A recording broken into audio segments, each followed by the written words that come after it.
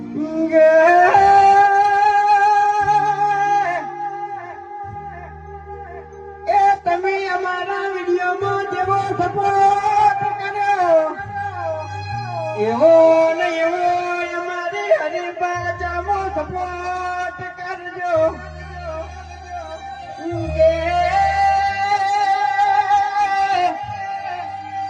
એ અમારી હરિભાની ચાલે મફુ કાકાનું